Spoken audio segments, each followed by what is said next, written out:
الحمد لله رب العالمين والصلاة والسلام على أشرف الأنبياء والمرسلين وعلى آله وأصحابه أجمعين ومن تبعهم بإحسان إلى يوم الدين. يا أيها الذين آمنوا اتقوا الله حق تقاته ولا تموتن إلا وأنتم مسلمون. يا أيها الناس اتقوا ربكم الذي خلقكم من نفس واحدة وخلق منها زوجها وبث منهما رجالا كثيرا ونساء واتقوا الله الذي تساءلون به والأرحام إن الله كان عليكم رقيبا. يا أيها الذين آمنوا اتقوا الله وقولوا قولا سديدا يصلح لكم أعمالكم ويغفر لكم ذنوبكم ومن يطع الله ورسوله فقد فاز فوزا عظيما. أما بعد فأعوذ بالله من الشيطان الرجيم. بسم الله الرحمن الرحيم. اهدنا الصراط المستقيم صراط الذين أنعمت عليهم غير المغضوب عليهم ولا الضالين. معزز علماء کرام، بزرگوں، نوجوان ساتھیوں اور پردہ نشین خواتین اسلام، رب العالمین کا مجھ پر اور آپ سبھی حضرات اور خواتین پر بے انتہا فضل و کرم ہے کہ آج اس کے اپنے اس گھر میں کچھ لمحات کے لیے، چند گھڑیوں کے لیے مل بیٹھنے کا اس نے موقع عطا فرمایا، جس میں مختلف اہل علم دین کے حوالے سے آپ کے ہمارے سامنے بہت ساری باتیں رکھ رہے ہیں. ہم آپس میں ایک دوسرے کو سیکھنے سکھانے کی کوشش کر رہے ہیں. دین کی باتیں کتاب و سنت کے دلائل کی روشنی میں سننے سنانے کا اہتمام کر رہے ہیں. آج کی اس مجلس میں مجھے جس عنوان پر گفتگو کرنے کو کہا گیا، یہ عنوان جو میرے سامنے رکھا گیا ہے وہ عنوان ہے منہج صحابہ رضی اللہ عنہم اجمعین اور گمراہ فرقے. اس عنوان کا ایک خاص پہلو اور ایک خاص پس منظر، یا یوں کہیے کہ ایک خاص پہلو پہ صرف مجھے گفتگو کرنی ہے، اور وہ پہلو یہ ہے کہ جو فرقے گمراہ فرقے وجود میں آئے ہیں، ان گمراہ فرقوں کے ساتھ صحابہ کا رویہ کیسا تھا، صحابہ کا طرز عمل کیسا تھا، صحابہ نے کیسے ان کے ساتھ معاملہ کیا. اب ظاہر سی بات ہے اس عنوان کو آپ کے سامنے رکھنے سے پہلے کہ صحابہ نے کیسے گمراہ لوگوں کے ساتھ معاملہ کیا، یہ جاننا ضروری ہے کہ اس عنوان کی ضرورت کیوں ہے ہم اور آپ کو. یہ کیوں جاننا ہے کہ صحابہ کرام رضوان اللہ علیہم اجمعین نے گمراہ فرقے یا گمراہ افراد، گمراہ شخصیات کے تعلق سے کیا رویہ اپنایا، کیا ان کا طریقہ، ان کا منہج کیا تھا. یہ جاننا ہمارے لیے کیوں ضروری ہے، اس کو سب سے پہلے سمجھنا چاہیے، اور تبھی آپ کو اس موضوع کی اہمیت کا اندازہ ہوگا. بھائیو، آپ یہ بات اچھی طرح سے جانتے ہیں کہ دین پیارے نبی صلی اللہ علیہ وسلم جو لائے اور اپنے پیچھے چھوڑ کر گئے وہ قرآن اور سنت ہے، قرآن اور حدیث ہے. پیارے نبی صلی اللہ علیہ وسلم نے اپنے پیچھے قرآن اور سنت کو چھوڑا اور یہ بات صاف کر دی کہ یہی دین ہے. قیامت تک کے لیے اللہ تبارک و تعالیٰ نے ایک تو اس کی حفاظت کی ذمہ داری لے لی، اور دوسری طرف اللہ تعالیٰ نے یہ بھی بتا دیا اب یہ دین اللہ تعالیٰ محفوظ رکھے گا قیامت تک. جب تک اللہ چاہے گا یہ دین محفوظ رہے گا، قرآن و سنت کی حفاظت اللہ کرے گا. لیکن وہی اللہ کے نبی صلی اللہ علیہ وسلم نے یہ بات بھی واضح کر دی، قرآن و سنت تو دین کے نام پہ ہمیشہ باقی رہیں گے، لیکن دین کے نام پہ ایک ہی طریقہ نہیں رہے گا. جیسے اللہ کے نبی نے صحابہ کو ایک طریقے پہ چھوڑا، صحابہ جس طریقے پہ تھے، ایک ہی جماعت تھے، ایک ہی طریقہ تھا، ایک ہی عقیدہ، ایک ہی نماز، ایک ہی ان کی جو بنیادیں تھیں سب ایک تھی، وہاں کوئی فرقہ بندی گروہ نہیں تھی. اور دین کے نام پہ جو چیز تھی وہ ایک ہی چیز تھی، وَأَنَّ هَذِهِ أُمَّتُكُمْ أُمَّةً وَاحِدَةً. جو اللہ نے انبیاء کے بارے میں کہی بات، وہی بات صحابہ کرام پر صادق آتی ہے کہ اللہ تعالیٰ نے اللہ کے نبی کے بعد ایک ہی طریقے پہ چھوڑا، لیکن قرآن و سنت میں یہ بات واضح پہلے ہی کر دی گئی کہ دیکھو دین کے نام پہ شکل ایک ہی نہیں رہے گی، راستہ ہمیشہ ایک ہی نہیں رہے گا، اور گمراہ فرقے بعد میں وجود میں آئیں گے، شخصیات گمراہ وجود میں آئیں گی۔ یہ بات قرآن و سنت میں ہم اور آپ کو واضح الفاظ میں بتائی گئی۔ اللہ تعالیٰ نے فرمایا وَأَنَّ هَذَا صِرَاطِي مُسْتَقِيمًا فَاتَّبِعُوهُ وَلَا تَتَّبِعُوا السُّبُلَ، اللہ نے کہا میرا یہ راستہ سیدھا راستہ ہے، تم اسی کی پیروی کرو، وَلَا تَتَّبِعُوا السُّبُلَ، اس کے مقابلے میں مختلف راستوں پہ نہ چلو، فَتَفَرَّقَ بِكُمْ عَنْ سَبِيلِهِ، تمہارا یہ کرنا تمہیں صراط مستقیم سے ہٹا لے جائے گا۔ آیت میں خود اللہ نے بتا دیا کہ راستہ ایک نہیں رہے گا، الگ الگ راستے وجود میں آئیں گے، قرآن کی آیت میں خود اللہ نے واضح کر دیا، اور اللہ کے نبی صلی اللہ علیہ وسلم نے خود پیشن گوئی فرما دی، کہا تو میرے بعد یعنی میرے زمانے کے بعد ایسے لوگ آئیں گے یَأْتُونَكُم مِّنَ الْأَحَادِيثِ بِمَا لَمْ تَسْمَعُوا أَنْتُمْ وَلَا آبَاؤُكُمْ، بعد کے زمانے میں لوگ ایسی نئی نئی باتیں دین کے نام پہ نکال کر لائیں گے جو باتیں نہ تم نے سنی ہیں نہ تمہارے آبا و اجداد نے سنی ہیں۔ دین کے نام پہ نئے لوگ، نئی باتیں، نئے طریقے، نئے فرقے یہ وجود میں آئیں گے، تو کیا کرنا ہوگا؟ فَإِيَّاكُمْ وَإِيَّاهُمْ، ان سے بچو اور اپنے آپ کو بچا لے جانے کی فکر کرو۔ یہ اللہ کے نبی صلی اللہ علیہ وسلم نے بیان کر دیا۔ دو حقیقتیں سامنے ہیں، ایک تو یہ کہ قرآن و سنت ہی دین ہے، اور دوسری طرف یہ کہ قرآن و سنت کے نام پر ہمیشہ ایک راستہ باقی نہیں رہے گا، بعد کے زمانے میں مختلف فرقے، مختلف جماعتیں، مختلف شخصیات، افراد وجود میں آ جائیں گی۔ اب کیا کرنا ہوگا؟ دیکھیے یہاں دو باتیں ہیں۔ پہلی بات تو اللہ تبارک و تعالیٰ نے یہ صاف کر دی کہ جب ایسا دور آئے گا تو تمہیں قرآن و سنت کو مضبوطی سے پکڑے رہنا پڑے گا، کہ قرآن و سنت ہی اصل میں ہدایت کی بنیاد ہیں۔ اللہ نے فرمایا فَإِن تَنَازَعْتُمْ فِي شَيْءٍ فَرُدُّوهُ إِلَى اللَّهِ وَالرَّسُولِ، کسی بھی چیز میں تمہارے درمیان اختلاف ہو جائے تو تم کیا کرو؟ ہر اختلاف کو قرآن و سنت کی طرف لوٹاؤ۔ کیا ہوگا؟ إِن كُنتُمْ تُؤْمِنُونَ بِاللَّهِ وَالْيَوْمِ الْآخِرِ ذَلِكَ خَيْرٌ وَأَحْسَنُ تَأْوِيلًا، اگر اپنے سارے اختلافات، یہ گروہ، یہ سارے کے سارے فرقے، ان سب کو اگر قرآن و سنت کے ترازو پہ تولنے پہ آؤ گے تو کیا ہوگا؟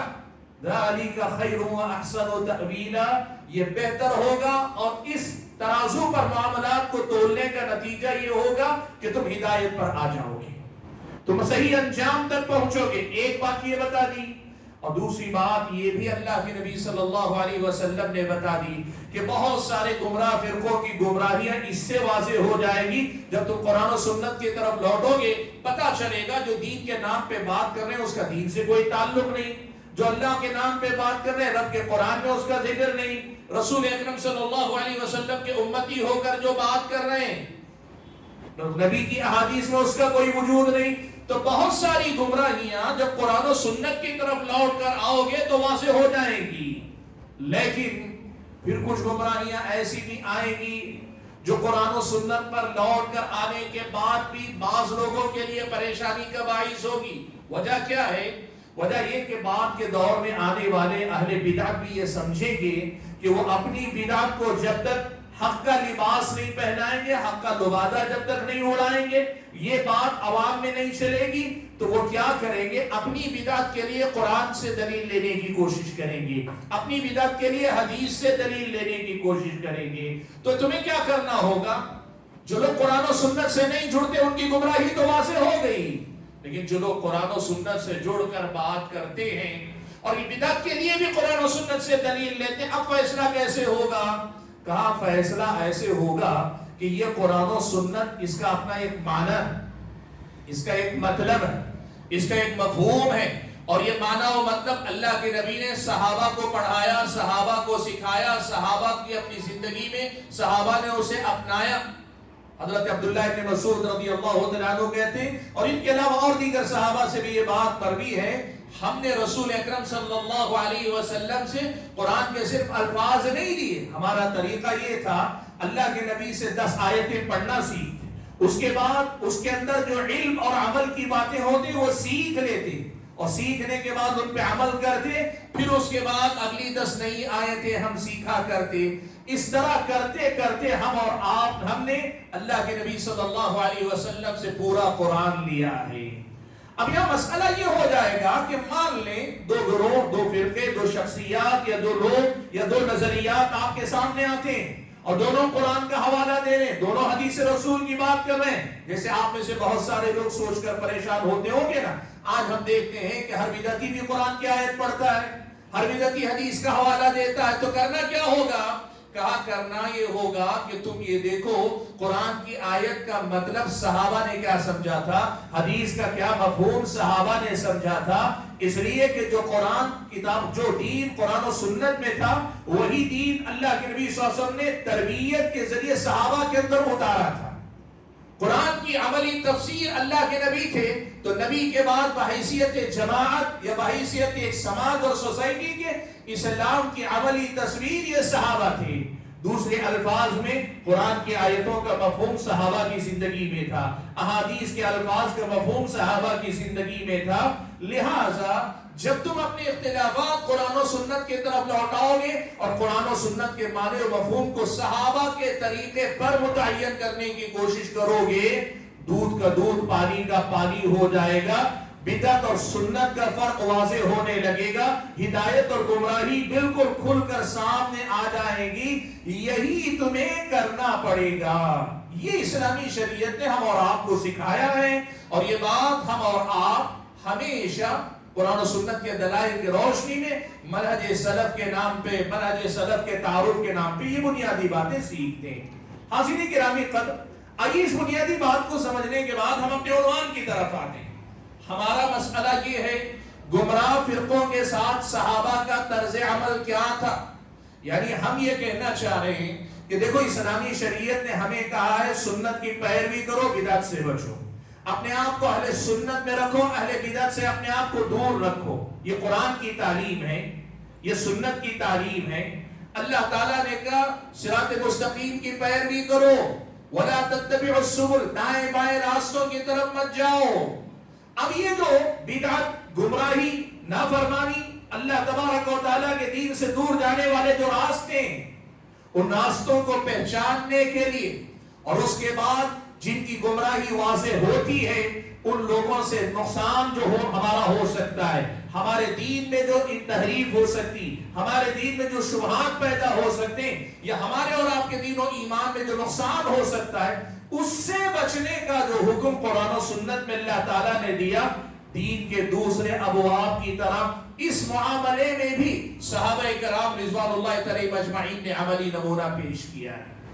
ہم صحابہ کو مانتے ہیں کہ یہ قرآن و سنت پر عمل کرنے کا کرائٹیریا، یہ صحابہ قرآن و سنت پر عمل کرنے کا ایک معیار ہے۔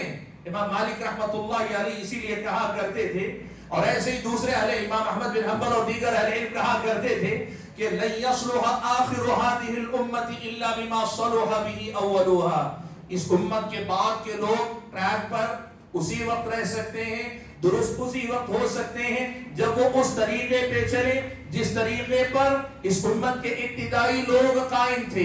یعنی صحابہ نے اہل بدعت کے ساتھ، گمراہ لوگوں کے ساتھ، گمراہ فرقوں کے ساتھ، گمراہ افکار و نظریات کے ساتھ، گمراہ عقائد کے ساتھ صحابہ نے جو طریقہ اپنایا، بعد کے لوگ بھی وہی طریقہ اپنائیں گے تو اپنے دین و ایمان کو محفوظ کر لیں گے۔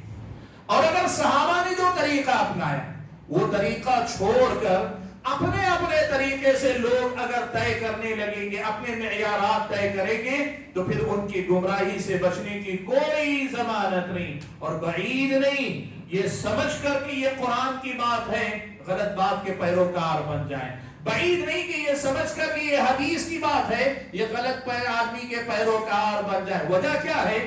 قرآن کے ظاہری الفاظ کو لے لیا، حدیث کے ظاہری الفاظ کو لے لیا، صحابہ نے اللہ کے نبی سے جو آیات اور احادیث کا معنی سمجھا اس کو نہیں لیا، تو آدمی بظاہر یہ سمجھتا ہے کہ میں گمراہی پر ہوں، میں ہدایت پر ہوں، حالانکہ وہ آدمی گمراہی پر ہے۔ لیکن میں اس کی ایک آدھ مثال بتاتا ہوں۔ ایک جنگ کا موقع، جنگ میں حضرت ابو ایوب انصاری رضی اللہ تعالیٰ عنہ ہیں، ایک آدمی نے کیا کیا، ایک آدمی نے لشکر عین جنگ، میدان جنگ میں سامنے دشمنوں کا لشکر ہے، اور اس لشکر پر ایک صحابی یہاں سے ایک لشکری مسلمانوں میں سے نکلا، تنے تنہا پورے لشکر پر حملہ کر بیٹھے۔ اب عین میدان جنگ کے اندر یہ ہو رہا ہے، اب حملہ کر کے دشمن کی صفوں کو چیرتا ہوا پیچھے تک چلا گیا، اور پھر اس کے بعد وہاں سے پلٹ کر حملہ کیا تو لڑتے مارتے ہوئے یہاں تک واپس لوٹ کر آئے۔ اب میدان جنگ میں ایسی بہادری، ایسی شجاعت یقیناً ضرورت پڑنے پہ دکھانی پڑتی ہے، ایسے جنگ لڑنے سے دشمنوں پہ ہیبت بیٹھتی ہے، اور مسلمان یا جو اپنی فوج ہوتی ہے ان کی ہمت بڑھتی ہے۔ اس آدمی کا عمل صحیح تھا، لیکن کچھ لوگوں نے قرآن کی آیت سے استدلال کیا، دیکھو کہنے لگے قرآن میں اللہ نے کہا لا تلقوا بأیدیکم الی التہلکہ، لوگوں تم اپنے آپ کو ہلاکت میں مت ڈالو، تم نے یہاں اکیلے حملہ کر کے اپنے آپ کو ہلاکت میں ڈال لیا۔ حضرت ابو ایوب انصاری رضی اللہ تعالیٰ عنہ لشکر میں موجود ہیں، صحابی رسول ہیں، کہنے لگے اللہ کے بندو آیت کا یہ مطلب نہیں، حالانکہ الفاظ تو بظاہر لگتے ہیں کہ کہنے والوں کے ساتھ ہیں، الفاظ تو لگتے ہیں کہنے والوں کے ساتھ ہیں، لیکن کہا لوگوں ایسا نہیں، یہ مطلب نہیں ہے اس کا مطلب یہ ہے کہ تم لوگ جب اللہ کی راہ میں لڑنا ضروری ہو، لڑے بغیر تم ہاتھ باندھ کر کھیتی باڑی میں لگ جاؤ تو تم اپنے آپ کو ہلاکت میں ڈال لو گے۔ جب اسلامی شریعت کے اصولوں کے مطابق اللہ کی راہ میں لڑنے کا موقع ہو تو تب لڑنا، یہ ہلاکت میں اپنے آپ کو ڈالنا نہیں ہے۔ تم بات قرآن کی کر رہے ہو لیکن استدلال غلط کر رہے ہو۔ حاضرین گرامی قدر، بات کیا بتانا چاہتا ہوں، بہت مختصر سی تمہید میں جو بات آپ کے سامنے رکھنا چاہ رہا ہوں وہ یہ کہ یہ بات یاد رکھیے کہ قرآن اور سنت جو دین ہے ہمارا، اس دین کی پریکٹیکل شکل اصل صحابہ ہے، اور صحابہ نے جس طرح اس کے ہر حکم پہ عمل کر کے دکھایا یہ میرے اور آپ کے لیے معیار ہے۔ اور صحابہ نے گمراہ فرقوں کے ساتھ، اہل بدعت کے ساتھ، جو آیات اور احادیث کے ساتھ بھی کھلواڑ کرتے ہیں، ان سب کے ساتھ جو طرز عمل اپنایا یہی ہم اور آپ کو اپنانا ہے اگر ہم اپنے دین کی سلامتی چاہتے ہیں، اگر ہم اپنے دین و ایمان کی حفاظت چاہتے ہیں، اگر ہم بدعتوں سے، شبہات سے، گمراہیوں سے اپنے آپ کو بچا کر رکھنا چاہتے ہیں، صحابہ کے طریقے پہ ہم اور آپ کو چلنا پڑے گا۔ سبحان اللہ، ہم جس دور میں جیتے ہیں نا، دیکھیے یہ سیکولرزم کا دور ہے۔ سیکولرزم کیا ہے معلوم آپ کو؟ سیکولرزم یہ ہے کہ آپ کو جو صحیح سمجھ میں آتا ہے آپ عمل کرو، لیکن سامنے والے کسی کو بھی غلط مت بولو۔ یہ سیکولر اپروچ، لوگ سیکولر بنے رہنا چاہتے ہیں، اور یہ سیکولرزم پولیٹکس میں نہیں کہہ رہا ہوں میں آپ کو، یہ مسئلہ لوگ دین کے معاملے میں بھی اپنانا چاہتے ہیں۔ اور میں ایک بات بتاؤں، بڑی اہم بات ہے، اس کو یاد رکھو، اسلام کے علاوہ دیگر مذاہب میں سیکولرزم ہی چل سکتا ہے۔ کیوں معلوم ہے آپ کو؟ اس لیے کہ ان کے پاس ان کی اپنی مذہبی کتابیں، بنیادی کتابیں محفوظ نہیں ہیں، کوئی کتاب ان کی محفوظ نہیں، کوئی مذہب، دنیا کے سارے مذاہب کسی کی کتاب محفوظ نہیں۔ کسی بھی مذہب کا اگر وہ انسانوں کی طرف سے بنایا ہوا خود ساختہ مذہب ہو، اس کی اپنی باتیں بھی کما حق ہو محفوظ نہیں، اس کے نتیجے میں صحیح اور غلط کا حتمی فیصلہ نہیں ہو سکتا۔ کوئی یہ نہیں کہہ سکتا میں جو بات کر رہا ہوں وہی کرسچینٹی کا فائنل ورڈ ہے، کرسچینٹی میں یہی عقیدہ ہے، حتمی طور پہ کوئی نہیں کہہ سکتا، اس لیے کہ یہ دعویٰ کرنے کی بنیادیں ان کے پاس نہیں۔ تو یہاں کیا ہوتا ہے، یہاں سیکولرزم ہی چل سکتا ہے کہ بھائی تم اپنی تحقیق پیش کر سکتے ہو، سامنے والے کو غلط نہیں کہہ سکتے، اس لیے کہ غلط کہنے کی بنیاد تمہارے پاس نہیں ہے۔ لیکن ایک بات یاد رکھو، قرآن و سنت کے معاملے میں، اسلام کے معاملے میں، سنت اور بدعت کے معاملے میں، عقیدے میں صحیح اور غلط کے معاملے میں، دلائل قرآن و سنت میں ہوتے ہوئے سیکولرزم نہیں چل سکتا، سیکولر اپروچ نہیں چل سکتی۔ یہاں نہیں ہو سکتا کہ بھائی تم اپنی بات بھی کہو، وہ اپنی بات بھی کہے، یہ اپنی بات بھی کہے، سب اپنی اپنی جگہ پہ اپنی اپنی کرتے رہو، پھر بھی سب اپنے آپ کو مسلمان کہہ کر چلتے رہو۔ یہ اپروچ قرآن و سنت کے ساتھ، اسلام کے ساتھ نہیں چل سکتی۔ کیوں؟ قرآن نے صاف کر دیا اللہ تعالیٰ فَإِن تَنَازَعْتُمْ فِي شَيْءٍ، اگر کسی مسئلے میں اختلاف ہو جائے تو کیا کرو؟ فردوہ الی اللہ والرسول، اللہ اور اس کے رسول کی طرف تمہیں لوٹنا پڑے گا، اور جب اللہ اس کے رسول کی طرف لوٹو گے تو اللہ اس کے رسول قرآن و سنت کے اندر یہ بھی بتائیں گے کہ تمہیں اپنے مسائل کے حل کے لیے صحابہ کے طریقے کو اپنانا پڑے گا۔ صراط مستقیم وہی ہے جو ان لوگوں کا راستہ ہے جن پر اللہ تعالیٰ کا انعام ہوا، اور جن پہ اللہ کا انعام ہوا وہ صحابہ۔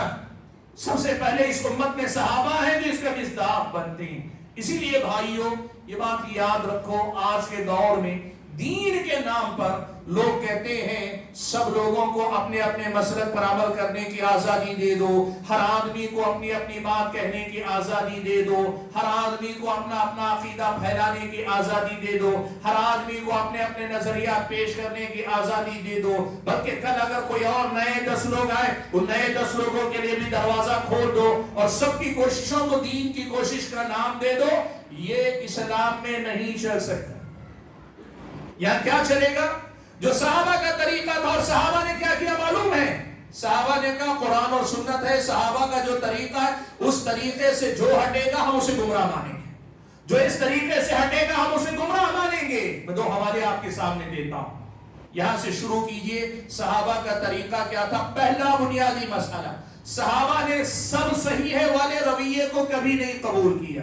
سب کو گنجائش ہے اپنے اپنے عقائد کو پھیلانے کی، صحابہ نے یہ بات نہیں کی۔ آپ دیکھو حضرت عبداللہ ابن مسعود رضی اللہ تعالیٰ عنہ کہا کرتے تھے من کان مستنن فلیستن بمن قد مات فإن الحی لا تؤمن علیہ الفتنہ اولئک اصحاب محمد صلی اللہ علیہ وسلم ابر هذه الامة قلوبا واعمقها علما واقلها تکلفا۔ کیا کہنا چاہتے ہیں؟ ابن مسعود رضی اللہ تعالیٰ عنہ کہتے تھے اللہ کے بندو، قرآن و سنت پہ عمل کرنے میں کسی کے طریقے پہ چلنا چاہتے ہو، قرآن و سنت پر عمل کرنے کے لیے کسی کے نقش قدم کی پیروی کرنا چاہتے ہو تو ان کی پیروی کرو جو دین پہ ثابت قدم رہتے ہوئے دنیا سے چلے گئے۔ اب جو موجود لوگ ہیں نا ان کے چکر میں مت پڑو، زندوں کے چکر میں مت پڑو، یہ کبھی بھی بہک سکتے ہیں، بھٹک سکتے ہیں۔ معیار ان کو بناؤ جو گزر چکے۔ وہ کون؟ اولئک اصحاب محمد صلی اللہ علیہ وسلم، وہ اللہ کے نبی صلی اللہ علیہ وسلم کے صحابہ ہیں۔ ان کی صفات کیا تھی؟ ابر هذه الامة قلوبا، اس امت سے اس امت کے سب سے پاکیزہ دل لوگ تھے۔ واعمقها علما، سب سے گہرا علم رکھنے والے تھے۔ واقلها تکلفا، اور دین کے معاملات میں غیر ضروری مسائل میں اپنے آپ کو الجھانے والے نہیں تھے۔ جو دین، جتنا دین، جیسا دین، وہی دین، اتنا ہی دین، ویسا ہی دین انہوں نے فالو کیا۔ جو صحابہ کے پاس تھا اسی پر بس کر لو، یہی تمہارے لیے ہدایت کی ضمانت ہے۔ یہ حضرت عبداللہ ابن مسعود کی نصیحت ہے۔ اور اس کے مقابلے میں دیکھیں حضرت عبداللہ ابن عباس رضی اللہ تعالیٰ عنہما کو، وہ بھی یہی کہتے ہیں کہ لوگوں صحابہ کے طریقے سے ہٹنا ہی گمراہی کی پہچان ہے۔ کہاں کہتے ہیں؟ خوارج کا فرقہ ظاہر ہوا، حضرت علی اور حضرت معاویہ دونوں اور ان کے ساتھیوں کو کافر قرار دیا، اور انہوں نے قرآن کی ایک آیت سے استدلال کیا۔ حضرت ابن عباس رضی اللہ تعالیٰ عنہما نے کہا میں جاتا ہوں، میں جا کر ان سے مناظرہ کرتا ہوں یا ان سے گفتگو کرتا ہوں، ان سے بات چیت کرتا ہوں اور ان کے سامنے حق کو واضح کرتا ہوں۔ تفصیل میں گئے بغیر صرف ایک نقطہ آپ کے سامنے ذکر کروں۔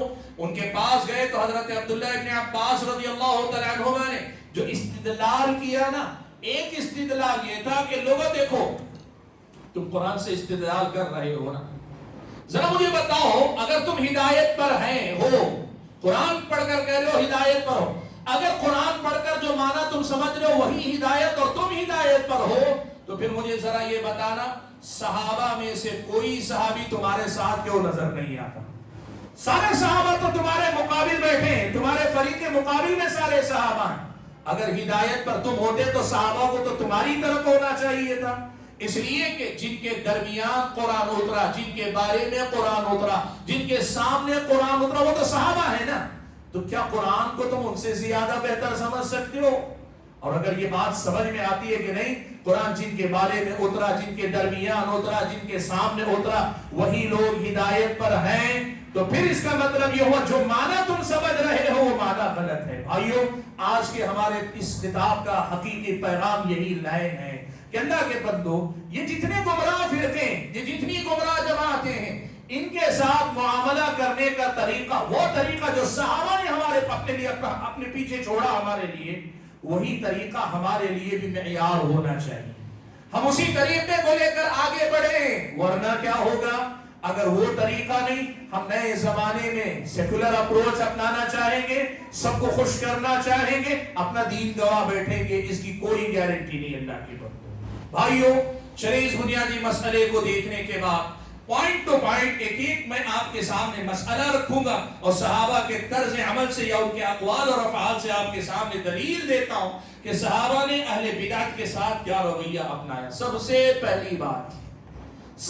پہلی بات ایک تو یہ صحابہ کا طریقہ یہ تھا جب وہ ہدایت پر ہیں اور کوئی آدمی نئی بات دین کے اندر، کوئی نیا مسئلہ، کوئی نئی بدعت، نئی فکر، یہ جب کوئی آدمی لے کر آتا نا، صحابہ بغیر کسی لاگ لپیٹ کے دو ٹوک انداز میں اس سے براءت کا اعلان کرتے تھے. کہتے تھے یہ گمراہی ہے، صاف لفظوں میں بتاتے یہ گمراہی ہے.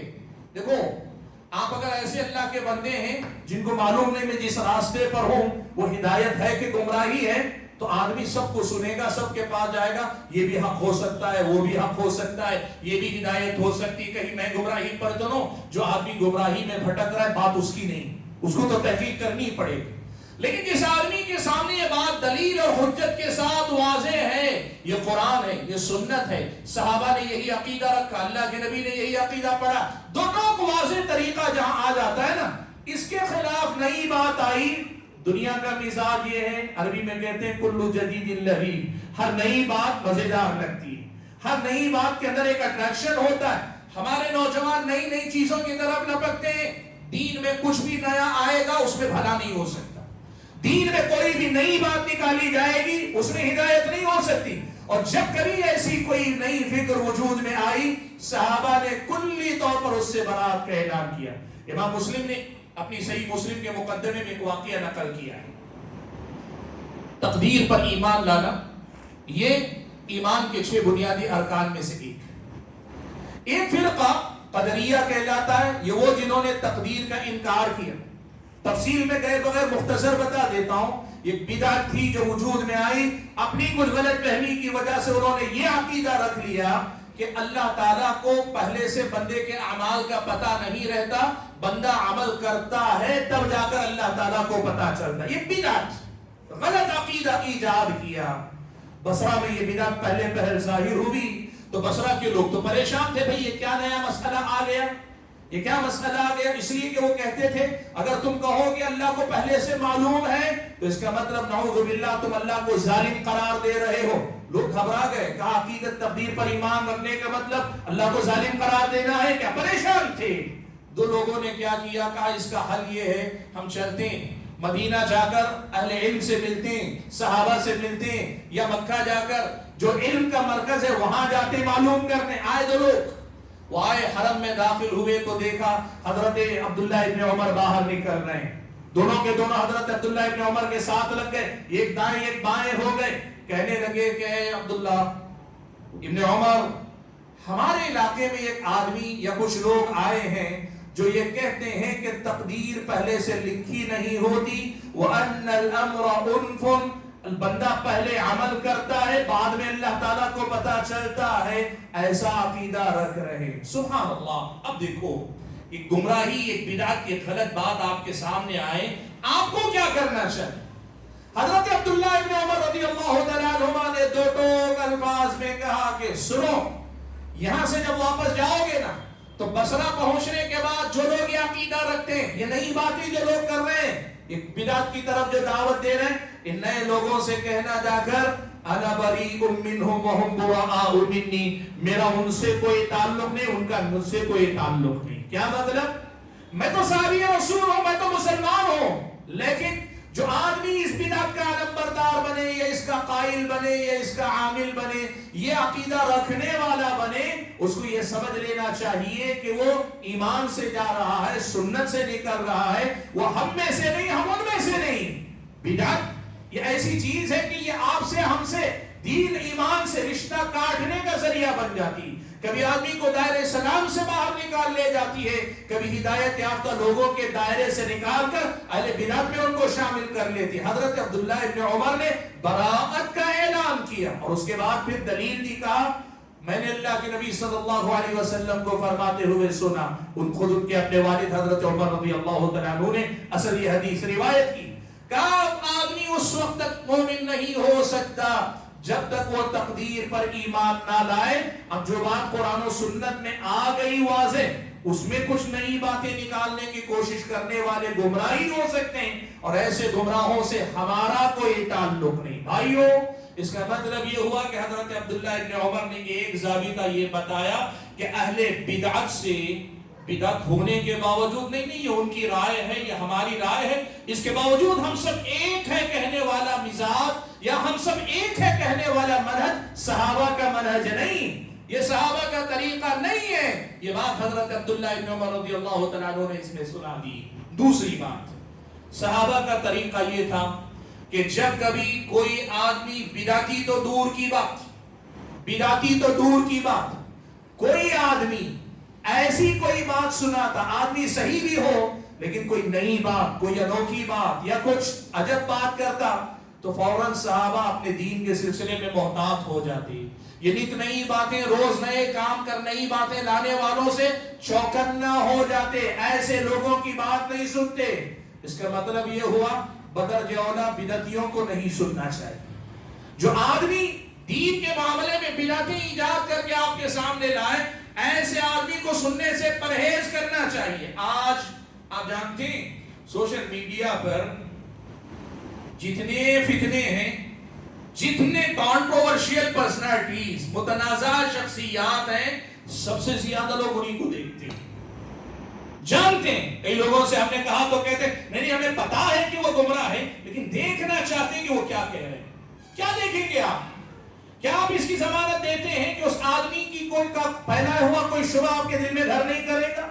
کیا آپ اس کی گارنٹی دے سکتے ہیں کہ اس کی بات سننے کے بعد آپ کہیں اس کی بدعت سے متاثر نہیں ہوں گے؟ جب آپ جانتے مانتے آدمی گمراہ ہے، اس کو مت سنیں۔ صحابہ نے یہی منہج ہمیں اور آپ کو سکھایا۔ کہاں سکھایا؟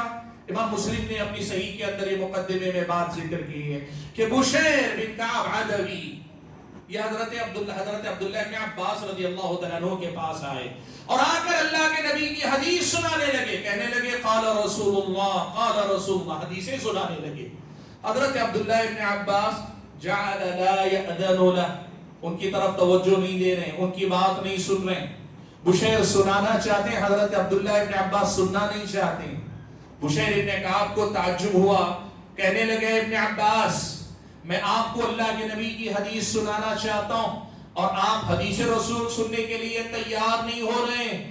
حضرت عبداللہ ابن عباس رضی اللہ تعالیٰ عنہما نے کہا اِنَّا كُنَّا فِي زَمَان، کہ بھائی سنو، مسئلہ یہ ہے، ایک زمانہ وہ تھا جب خیر ہی خیر تھا، سنت ہی سنت تھی، نہ اللہ کے نبی کے پہ کوئی جھوٹ بولتا تھا، نہ کوئی بدعت، نہ کوئی گمراہی، کچھ نہیں تھی۔ ایک زمانہ وہ تھا کہ جب ہم کسی آدمی کو کہتے قال رسول اللہ کہتے ہوئے سنتے، ابتدرته ابصارنا واصغينا اليه باذاننا، ہماری نگاہیں اس آدمی پہ ٹہر جاتی اور ہمارے کان اس کے پیچھے لگ جاتے۔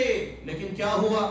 فلما ركب الناس الصعب والذلول، جب لوگ ہر طرح کی سواری پہ سوار ہونے لگے، یعنی دین کے نام پہ ہر طرح کی باتیں سنانے لگے، مستند غیر مستند ہر طرح کی روایتیں نقل کرنے لگے، اہل سنت اہل بدعت سب بولنے لگے، کیا ہوا؟ فلما ركب الناس الصعب والذلول، جب لوگ ہر طرح کی سواری پہ سوار ہونے لگے، ہم نے کیا کیا؟ ترکنا الحدیث، اب ہر آدمی کی بات ہم نے سننا چھوڑ دیا۔ اب ہمارا طریقہ یہ ہے کہ جو حدیث یا جو بات یا جو شخصیت یا جو دین کی بات ہمیں معلوم ہے، معروف ہے کہ یہ دین کی بات ہے، وہی ہم لیتے ہیں، بقیہ باتیں ہم نہیں سنا کرتے۔ اللہ کے بندو، میں اس مسئلے کو تابعین میں ایک تابعی کے واقعے کے ذریعے آپ کے سامنے واضح کرتا ہوں۔ ابن سیرین رحمت اللہ علیہ کے پاس ایک آدمی آیا، ایک بدعتی آیا، کہنے لگا میں آپ کو پیارے نبی صلی اللہ علیہ وسلم کی حدیث سنانا چاہتا ہوں۔ ابن سیرین رحمت اللہ علیہ نے کہا تم سے نہیں سنوں گا، حدیث رسول ہے، بات حدیث رسول ہے، لیکن تم سے نہیں سنوں گا۔ اس نے کہا ٹھیک ہے چلیے میں آپ کو قرآن کی ایک آیت سنانا چاہتا ہوں. کہا قرآن کی آیت بھی تم سے نہیں سنوں گا. اس نے اصرار کیا کہ آدھی آیت بھی تم سے نہیں سنوں گا. لوگوں نے بعد میں پوچھا کیوں؟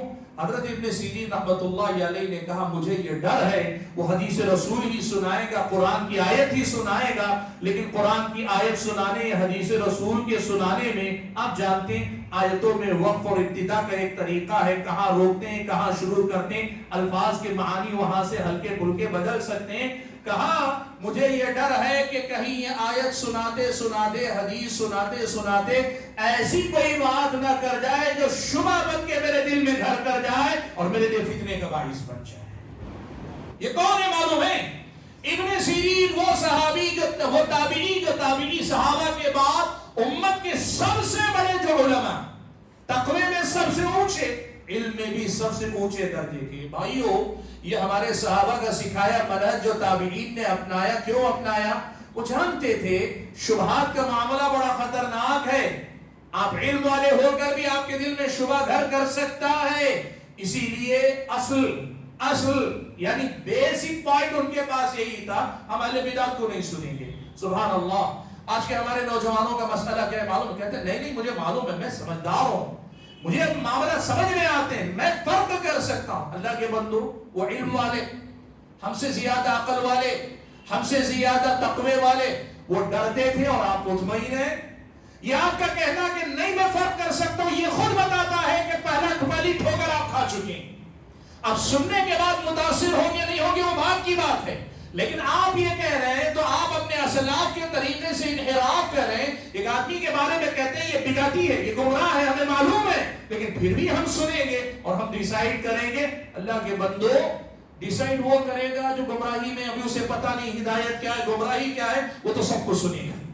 اس لیے کہ اسے پتہ نہیں نا ہدایت کیا ہے گمراہی کیا ہے. جس آدمی کو پتا ہے میں ہدایت پہ ہوں، قرآن کی آیت حدیث رسول دین واضح ہے، پھر بھی جا کر اہل بدعت کو سنتا کہتا ہے میں ڈیسائیڈ کروں گا. کیا ڈیسائیڈ کریں گے؟ یہی کہ میں آج تک گمراہی پہ تھا، آج سے ہدایت پہ آ رہا ہوں. اگر مسئلہ یہ ہے کہ آپ ہدایت پہ ہیں کہ گمراہی آپ کو پتا نہیں ہے تو پھر آپ کو کچھ نہیں کہا جا سکتا. لیکن اگر آپ کو اللہ تعالیٰ نے واضح دلائل کی روشنی میں دین دیا پھر آپ کے لیے جائز نہیں ہوگا کہ آپ جا کے اہل بدعت کو سنیں. یہ دوسری بات کہ صحابہ نے یہ منہج چھوڑا کہ گمراہ لوگوں کو سننے اور گمراہ لوگوں کے نظریات سے دوری بنائے رکھنے میں ہماری اور آپ کی عافیت ہے. یہ بات صحابہ نے ہم اور آپ کو سکھائی. تیسری بات صحابہ کا طریقہ اہل بدعت کے ساتھ کیا تھا بتائیں؟ صحابہ کا طریقہ یہ تھا کہ اگر کوئی بدعتی ان کے سامنے آتا یا وہ صحابہ بدعتی کے پاس جا کر سمجھا سکتے تو جو علماء ہوتے صحابہ میں سے، جو صحابہ میں سے علماء ہوتے نا، وہ جا کر بدعتیوں کو سمجھانے کی کوشش کرتے. عام لوگوں کو صحابہ کے زمانے میں عام لوگ یا صحابہ کی زیر تربیت عام لوگ سیدھے جا کر اہل بدعت کے ساتھ مناظرے نہیں کرتے جیسے ہمارے بہت سارے نوجوان. میں آپ کو بتاؤں ایک واقعہ سن لیجئے پھر اس کے بعد اس منہج کا فائدہ سمجھ میں آئے گا. آپ نے دیکھا ہوگا یوٹیوب پر ایک شخصیت ہے محمد شیخ کے نام سے، گمراہ آدمی ہے، صاف لفظوں میں نہیں لیکن ایسی باتیں کرتا ہے جیسے لگتا ہے وہ اپنے آپ کو اس زمانے کا نبی سمجھتا ہے. اب اس آدمی کا معاملہ میں بتا رہا ہوں. ایک نوجوان اس نے کہا کہ میں نے دیکھا ایک مفتی کے ساتھ اس کا مناظرہ ہوا، مفتی کو اس نے ایسے ٹائپ کیا کہ مزہ آ گیا. سبحان اللہ، دین لوگ مزہ لینے کے لیے سنتے. وہ یہ کہا کہ میں نے دیکھا کہ مفتی کو اس نے تنگ کیا، میں دیکھنا چاہتا ہوں کہ مفتی کو اس نے کیسے کیسے تنگ کیا ہے. میں نے اس کو منع کیا مت سنو تمہارے لیے یہ بالکل درست نہیں ہوگا. لیکن گئے اور جا کے سننے کے بعد آج یہ صورتحال ہے. مفتی کی بات کہیں رہ گئی، وہ خود اس گمراہ آدمی کا پیروکار بنا ہوا گھومتا ہے. صحابہ کا طریقہ کیا تھا معلوم ہے آپ کو؟ صحابہ اہل بدعت کے ساتھ گفتگو کو اصل میں ناپسند کرتے، لیکن ان کو دعوت دینے، ان کی ہدایت کے لیے بڑے جو صحابہ ہوتے، علم والے جو صحابہ ہوتے، وہ اس موضوع پہ بولا کرتے، ان کی گمراہیوں کو واضح کیا کرتے. دو واقعات صحابہ کے آپ کو سناتا ہوں. کوفہ کی جامع مسجد کے اندر ایک واقعہ پیش آیا. واقعہ کیا پیش آیا؟ واقعہ یہ پیش آیا کہ کوفہ کی جامع مسجد میں کچھ لوگ اکٹھا بیٹھے ہیں ساتھ میں، سارے لوگ حلقہ بنا کر ایک آدمی درمیان میں اس کے اطراف حلقہ بنا کے بیٹھے ہیں. اب بیچ میں بیٹھا ہوا آدمی کہتا ہے 100 مرتبہ لا الہ الا اللہ پڑھو، ساتھ میں لوگ دانے انہیں رکھے ہوئے، لوگ گنتے جاتے ہیں لا الہ الا اللہ لا الہ الا اللہ، دانے گن گن کے 100 مرتبہ لا الہ الا اللہ، فارغ ہو جاتے کہتا سبحوا 100 مرہ، 100 مرتبہ سبحان اللہ پڑھو، سارے لوگ سبحان اللہ سبحان اللہ سبحان اللہ سبحان اللہ کہنے لگتے۔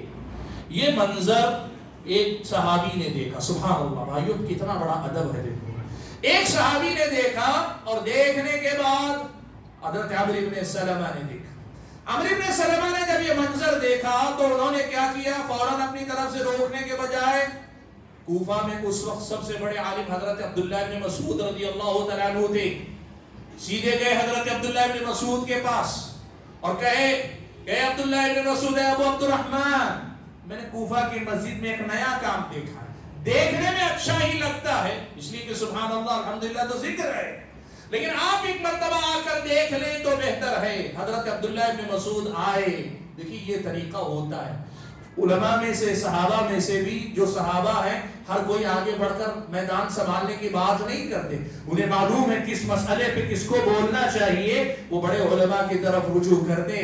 حضرت عبداللہ بن مسعود جو بستی کے بڑے عالم تھے ان کو لے کر آئے اور اس کا فائدہ بھی ہوا، اس لیے کہ عمرو بن سلمہ کو لگتا تھا کہ اس کا ایک پہلو صحیح بھی نظر آتا ہے، لیکن حضرت عبداللہ بن مسعود نے جو کھٹک عمرو بن سلمہ نے محسوس کی اسے کھول کر رکھا، واضح کیا۔ کیا کیا؟ عبداللہ بن مسعود آئے، آ کر دیکھا اور دیکھنے کے بعد ان لوگوں سے جو بات کہی نا وہ بڑی تاریخی جملے ہیں حضرت عبداللہ بن مسعود کے۔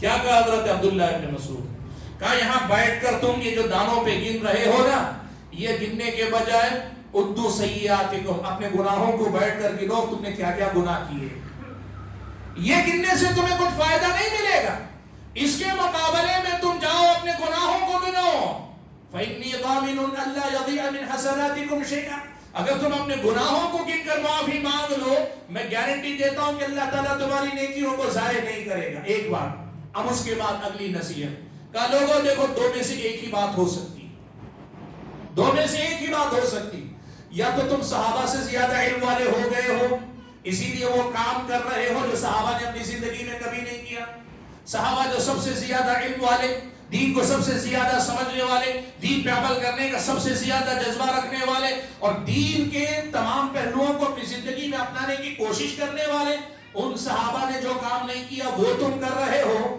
یا تو تم صحابہ سے زیادہ علم والے ہو گئے ہو کہ کچھ ایسا تمہاری سمجھ میں آ گیا جو صحابہ کی سمجھ میں نہیں آیا۔ اب یہ تو نہیں ہو سکتا، کہا اگر یہ نہیں ہے تو پھر دوسری بات سمجھ لو، تم نے کوئی نئی بدعت ایجاد کر لی ہے، یا تو تم صحابہ سے زیادہ علم والے ہو گئے ہو یا پھر تم نے کوئی بدعت ایجاد کر لی ہے، اور ظاہر سی بات ہے اس میں ایک ہی آپشن رہ جاتا ہے، تم لوگ بدعت ایجاد کر رہے ہو۔ تو حضرت عبداللہ بن مسعود نے آگے کہا اللہ کے بندو، ابھی اللہ کے نبی صلی اللہ علیہ وسلم کو انتقال کیے ہوئے زیادہ دن نہیں گزرے، نبی کے صحابہ بھی موجود ہیں تمہارے درمیان، ابھی تک نبی علیہ السلام کے کپڑے جو چھوڑے ہوئے کپڑے ہیں وہ بوسیدہ نہیں ہوئے، اور بعض اہل علم نے شرح میں یوں کہا نبی علیہ السلام کا جو کفن ہے وہ بھی ابھی بھی تازہ، وہ تو رہے گا ہمیشہ، اللہ کے نبی صلی اللہ علیہ وسلم اپنی قبر میں برزخی زندگی میں زندہ، تو کہا ابھی تک اللہ کے نبی کے چھوڑے ہوئے کپڑے بوسیدہ نہیں ہوئے اور اللہ کے نبی کے استعمال کیے ہوئے برتن نہیں ٹوٹے، تم نے دین کے اندر بدعتیں ایجاد کرنا شروع کر دی۔ سبحان اللہ، اس میں کیا ہے، بدعتی کو بدعتی کہا جا رہا ہے، اس کے کام کو بدعت کہا جا رہا ہے، اور ساتھ میں یہ بھی بتایا جا رہا ہے کہ یہ بدعت کیوں ہے، اور ساتھ میں یہ بھی بتایا جا رہا ہے کہ اس طریقے پہ چل کر تمہارا کچھ بھلا ہونے والا نہیں، اس کے بجائے کرنا کیا ہے وہ بھی بتا رہے ہیں۔ ساری باتیں حضرت عبداللہ بن مسعود رضی اللہ تعالیٰ عنہ نے بتا دی۔ یہاں دیکھو اس واقعے میں کئی باتیں، پہلی بات صحابہ کا طریقہ یہ تھا کہ اہل بدعت کو اگر دیکھتے، ان کو اگر ہدایت کی امید کی جا سکتی تو جا کر ان کے سامنے ان کو دعوت دیتے، ان کو سمجھاتے، ان کو بلانے کی کوشش کرتے۔ یہ کام کون کرتے؟ صحابہ کے علماء کرتے۔ اب ہمارے یہاں مسئلہ یہ ہے کہ ہمارے نوجوان صحابہ کا پاس کیسے تھا معلوم؟ تابعین صحابہ سے علم سیکھتے اور صحابہ جا کر بدعتیوں کو ہدایت کے لیے، رہنمائی کے لیے سیدھی راہ پہ لانے کی کوشش کرتے۔ ہمارا طریقہ الٹا ہے، ہمارے اپنے لوگ علماء سے بیٹھ کر نہیں سیکھتے اور علماء کے بجائے یہ جاتے مناظرے کرنے کے لیے، بحثیں کرنے کے لیے۔ غلط طریقہ اللہ تعالیٰ کے بندوں، غلط طریقہ، اور اسی وجہ سے ہوتا یہ ہے کہ ایسے ہی بہت سارے نوجوان بعد میں چل کر کئی بار گمراہ ہو کر امت کے لیے فتنہ بن جاتے ہیں۔ یہ صحابہ کا طریقہ سیکھو، اہل بدعت کے ساتھ معاملہ کرنے کا طریقہ صحابہ نے کیا سکھایا۔ اچھا دوسری مثال جو آپ کے سامنے دوں گا وہ حضرت عبداللہ ابن عباس رضی اللہ تعالیٰ عنہما کی۔ حضرت عبداللہ ابن عباس رضی اللہ تعالیٰ عنہما نے کیا کیا؟ جب خوارج وجود میں آئے، حضرت علی اور حضرت معاویہ سب کو کافر کہا، قرآن کی آیت ان الحکم الا للہ سے استدلال کیا، کہا حاکم فیصلہ کرنے والا تو صرف اللہ ہو سکتا ہے، یہ تم نے انسانوں کو حاکم مان کر کفر کیا۔ حضرت عبداللہ ابن عباس نے حضرت علی سے اجازت چاہی، مجھے اجازت دیے میں جا کے مناظرہ کرنا چاہتا ہوں۔ بعض روایتوں سے معلوم ہوتا ہے کہ نہیں، حضرت علی نے ہی حضرت ابن عباس سے کہا جائیے جا کر ان کو سمجھائیے، چاہے انہوں نے اجازت لی یا حضرت علی نے بھیجا، گئے حضرت ابن عباس۔ حضرت ابن عباس نے پوچھا کہ بھائی ایک بات بتاؤ، آپ لوگ سب یہاں اکٹھا ہو نا، حضرت علی کے بارے میں کہ وہ غلطی پر ہیں، ان سے غلطی ہوئی ہے، یا وہ بہک گئے بھٹک گئے، یا بقول تمہارے انہوں نے کفر کا ارتکاب کیا، کیا غلطیاں ان سے ہوئی ہیں میرے سامنے رکھو۔ خوارج نے 3 مسئلے حضرت علی کے بارے میں رکھے۔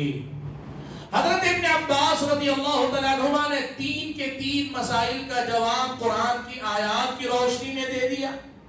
قرآن کی آیات کی روشنی میں حضرت ابن عباس نے جواب دے دیا۔ میں تفصیل میں جا نہیں سکتا وہ آپ یہ کی، لیکن بتانا یہ ہے کہ حضرت ابن عباس وقت کے بڑے علماء میں سے حضرت ابن عباس گئے، ان کے ساتھ بحث کی، ان کے شبہات کو سنا اور ان کا جواب دے دیا، اور جواب دینے کے بعد حضرت ابن عباس جب وہاں سے نکلے، اللہ تعالیٰ کے فضل و کرم سے ہوا یہ کہ بعض روایتوں میں یہ الفاظ ہیں 6000 خوارج تھے، کسی نے 25,000 کی تعداد بھی لکھی ہے، زیادہ تر اہل علم کہتے ہیں 6000 خوارج کی تعداد تھی، ان میں سے 2000 خوارج نے وہیں کے وہیں توبہ کر لی۔ بھائی ایک بات بتاؤں، 2-3 باتیں اس کے اندر ہیں۔ پہلی بات، مناظرے کرنا ہار اور جیت کے لیے اس میں فائدہ کم ہوتا ہے، اسی لیے اہل علم مناظرہ انتہائی اشد ضرورت پر ہی کرتے ہیں۔ دوسری بات، مناظرہ کرنے والا جب اچھا عالم دین ہوگا نا تو بحث اور مناظرہ بہت لمبا نہیں چلتا، وہ قرآن و سنت کے دلائل کی روشنی میں آسانی سے حجت قائم کرنے میں کامیاب ہو جاتا ہے۔ اور تیسری بات، جب علماء مناظرہ کرتے ہیں تو پھر اللہ کے فضل و کرم سے سامنے والے لوگوں کو ہدایت پر آنے میں بھی آسانی ہوتی ہے۔ یہ صحابہ کا منہج ہے، اہل بدعت کے ساتھ گفتگو کرنے، مناظرہ کرنے کے سلسلے میں اگر اس منہج کو ہم اور آپ اپنائیں گے نا تو یقین مانیے ہماری دعوت کا کام بھی اور اہل بدعت کی بدعتوں کی تردید بھی، ان کے شبہات کا ازالہ بھی اور ان کے پھیلائی ہوئی گمراہی کا جواب اور رد بھی بڑے احسن طریقے سے ہو سکتا ہے۔ آج اہل بدعت کے ساتھ اس قسم کے مناظرے کی جہاں ضرورت پیش آتی، اہل علم کو اس معاملے میں آگے بڑھ کر یہ کردار ادا کرنا چاہیے۔ حاضرین گرامی قدر، صحابہ کا طریقہ اہل بدعت کے ساتھ کیا تھا؟ ایک طریقہ یہ بھی تھا کہ صحابہ ہمیشہ اس بات کی کوشش کرتے تھے کہ عوام الناس کو اہل بدعت یا اہل بدعت کے یعنی بدعت اہل بدعت ضروری نہیں، کہیں سے بھی گمراہی ان کے دروازے پہ دستک دے سکتی، ان دروازوں تک جانے سے روکتے تھے۔ دیکھو ایک بڑا مسئلہ ہے آج کے زمانے میں۔ آج اگر ہم یہ آپ جیسے بھائیوں سے کہتے ہیں اہل بدعت کو مت سنو، بدعتیوں سے دور رہو، تو لوگ سامنے سے آپ کو تانا دیتے، تم بیوقوف ہو کیا، تمہارے پاس عقل نہیں، تم نے اپنی عقل اپنی مولویوں کے حوالے کر دی ہے۔ یہ تانا آپ کو لوگ دیتے ہیں، کیوں تم کو اللہ تعالیٰ نے سمجھ نہیں دی، تم اپنی عقل سے فیصلہ نہیں کر سکتے، تم نے اپنی عقلیں مولویوں کے حوالے کر دی ہے۔ سبحان اللہ، اللہ کے بندو سب کے پاس عقل ہے، آپ کو کم عقل نہیں کہا جا رہا ہے، آپ کی عقل مندی یہ ہے آپ مولوی کے حوالے نہیں ہو رہے، آپ اس منہج کی پیروی کر رہے ہیں جو منہج اللہ کے نبی کا سکھایا ہوا، جس منہج کو صحابہ نے اپنایا۔ کیسے؟ دیکھو مسئلہ بتاتا ہوں آپ کو۔ حضرت عمر بن خطاب رضی اللہ تعالیٰ عنہ کے زمانے میں ایک واقعہ پیش آیا۔ فارس کا علاقہ، ایران کا جو علاقہ، وہ علاقہ فتح ہونے لگا تو ایک شہر ہے تستر کہلاتا ہے۔ تستر کا علاقہ جب فتح ہوا تو وہاں ایک قبر ملی یا ایک مقبرہ ملا، اور اس قبر کے بارے میں جب وہاں کھدائی ہوئی یا دیکھا گیا تو پتہ چلا کہ وہاں جو قبر ہے وہ دانیال کی قبر ہے. اور دانیال کون تھے؟ اس سلسلے میں بعض اہل علم نے کہا انبیاء بنی اسرائیل میں سے ایک نبی کا نام دانیال ہے. مشہور کہ یہ ہوا کہ وہ دانیال علیہ السلام کی قبر ہے اور ان کی قبر کے ساتھ کتابیں بھی ملی، کچھ کتابیں بھی ان کے ساتھ لکھی ہوئی ملی. اب لوگوں نے کہا کچھ نئی چیز آئی ہے، لیکن عمر کا دور تھا، حضرت عمر ابن خطاب رضی اللہ تعالیٰ عنہ کا دور تھا. لوگوں نے حضرت عمر کو لکھ کر بھیجا ہمارا مسئلہ کیا ہے، کچھ بھی نیا آتا ہے نا لوگ لے کر نکل جاتے ہیں، اڑ جاتے ہیں. یہ ہمارے نوجوانوں کا بھی بڑا فتنہ ہے. وہ کیا ہے، جو نیا ملا لوگ اس کے پیچھے لگتے ہیں. نیا آدمی اس کو سننا، نئی بات اس کو پھیلانا، کچھ بھی نیا ہو یونیک نظر آنا، یونیک نظر آنے لوگوں کو اٹریکٹ کرتی ہے. وہی ہوا یہاں پہ. حضرت عمر ابن خطاب رضی اللہ تعالیٰ عنہ کو لکھ کر بھیجا. عمر ابن خطاب رضی اللہ تعالیٰ عنہ نے جواب میں لکھ کر بھیجا وہ جو کتاب ہے نا اس کتاب کو بھی دفن کر دو اور دانیال جو ہیں ان کی نعش کو بھی دفن کر دو. اور بعض تاریخی روایتوں میں یہ تفصیل آئی، حضرت عمر نے یہ ہدایت دی رات کے اندھیرے میں 10 یا 20 قبریں کھودو. رات کے اندھیرے میں 10 یا 20 قبریں کھودو اور کھود کر اس کے اندر یہ دونوں چیزوں کو دفن کر دو. اور صبح میں اٹھو تو لوگوں کو معلوم نہیں ہونا چاہیے کس قبر میں دفنایا گیا اور کہاں وہ چیز دفن کی گئی. لوگوں کو پتہ نہیں ہونا چاہیے، کل کے دن کوئی جا کے کھود کر نکالنے کی کوشش نہ کرے. کیوں بھائی؟ آثار قدیمہ میں سے ہیں، پرانے زمانے کی آسمانی کتاب بھی ہو سکتی ہے، دانیال علیہ السلام کی اپنی دین کی باتیں بھی ہو سکتی ہیں، بہت کچھ اس کے اندر ہو سکتا ہے. لوگ بولتے ہیں نا کہ بھائی غلط بولتے ہیں تو کیا ہوا، کچھ اچھا بھی تو ان کے اندر ہوتا ہے. حضرت عمر ابن خطاب رضی اللہ تعالیٰ عنہ نے دفن کروا دیا اور رات کے اندھیرے میں کہا پتہ ہی نہ چلے قبر کون سی ہے، پتہ ہی نہ چلے کتاب کہاں دفن کی گئی، غائب کروا دیا. سبحان اللہ. حضرت عمر نے ایسا کیوں کیا؟ حضرت عمر نے ایسا کیوں کیا آپ کو معلوم ہے؟ یہ طریقہ حضرت عمر ابن خطاب نے اللہ کے نبی سے سیکھا تھا. کیسے سیکھا تھا؟ اللہ کے نبی صلی اللہ علیہ وسلم کے زمانے میں یہ واقعہ پیش آیا کہ حضرت عمر اسلام قبول کر کے ہجرت کرنے، اسلام قبول کرنے والوں میں سے بہت کم لوگ تھے عرب میں جو لکھنا پڑھنا جانتے تھے. عمر ابن خطاب لکھنے پڑھنا جاننے والے لوگوں میں سے تھے. اور آپ کو معلوم ہے لکھنے پڑھنے والے آدمی کے اندر کوئی بھی کتاب ملتی ہے تو پڑھنے کا شوق ہوتا ہے، ان کا ایک الگ ذہن ہوتا ہے، ان کی روح کی دماغ کی غذا ہے. کوئی بھی نئی کتاب مل جائے تو وہ بہت خوش ہوتے ہیں. آج بھی جن کا مزاج علمی ہوتا ہے نا ان کو کوئی اچھی کتاب آپ دے دیجئے وہ ایک دم ان کی روح خوش ہو جاتی. عمر کا مزاج بھی یہی تھا. لکھنے پڑھنے والے آدمی تھے، مدینہ ہجرت کر کے آئے تو اہل کتاب کے کچھ اوراق ملے. حضرت عمر آئے، بڑے خوش آئے اور اللہ کے نبی کی مجلس میں بیٹھ کر پڑھ کر سنانے لگے. اللہ کے نبی دیکھیے یہ بھی لکھا، یعنی خوشی میں اہل کتاب یعنی تورات کی کچھ باتیں پڑھ کر سنا رہے ہیں. تورات آسمانی کتاب، لیکن ایک تو منسوخ شدہ کتاب ہے، دوسری محرف کتاب. آسمانی کتاب ہونے کے باوجود جس میں حق ہے لیکن منسوخ ہو گئی، آؤٹ آف ڈیٹ ہو گئی ہے، یا پھر یہ کہ اس میں تحریف ہو گئی، پتہ نہیں کہ اس میں سے کون سی بات آسمان سے نازل شدہ اور کون سی لوگوں کے داخل کی ہوئی. صحیح اور غلط دونوں ملے ہوئے ہیں. لوگ کہتے ہیں نا آج بہت سارے لوگ صحیح اور غلط دونوں لکھتے ہیں. نہیں، تم پڑھ کر جو صحیح ہے اس کو پہچان لو. وہ کون کرے گا؟ وقت کے علماء جب ضرورت ہوگی کوئی ویسی تو علماء کریں گے. عام لوگوں کے لیے کیا منہج، عام لوگوں کے لیے کیا طریقہ ہے؟ اللہ کے نبی صلی اللہ علیہ وسلم کے سامنے حضرت عمر پڑھ رہے ہیں اور اللہ کے نبی کی طرف دیکھ نہیں، اس لیے کہ ڈوبے ہوئے. آدمی جب کتاب لے کر ڈوبا رہتا ہے نا اسے سامنے والے کے پر نظر نہیں ہوتی. اور ادھر صحابہ دیکھ رہے ہیں اللہ کے نبی کا چہرہ غصے سے لال ہو رہا ہے. صحابہ نے اللہ کے نبی صلی اللہ علیہ وسلم کی اس کیفیت کو دیکھ کے عمر کو آگاہ کیا. حضرت عمر نے جب اللہ کے نبی کے چہرے کو دیکھا اتنے غصے میں ہیں تو اللہ کے نبی صلی اللہ علیہ وسلم کے سامنے گھٹنوں کے بل بیٹھ گئے، کہنے لگے رضیت باللہ ربا، اللہ سے میں راضی ہوں، رسول سے راضی ہوں، اسلام سے میں راضی ہوں. اور یہ جو کتاب ہے اس کو وہ ایک طرح سے بند کر دیا. اللہ کے نبی صلی اللہ علیہ وسلم نے حضرت عمر کے اس طرح آسمانی کتاب جو محرف یا منسوخ ہو چکی ہے اس کے پڑھنے کو پسند نہیں کیا.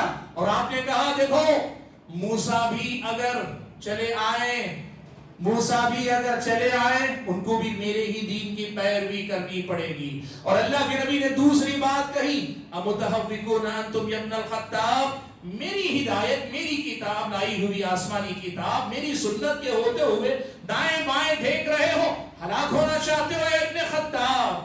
حضرت عمر نے یہاں سے ایک بات سیکھی، جب ہدایت اللہ نے واضح طور پر دے دی ہے، دائیں بائیں جھانکنا یہ دین کا تصور، دین کا معاملہ نہیں. آدمی کا ذاتی شوق ہو سکتا ہے لیکن اسلامی شریعت اس سے منع کرتی ہے.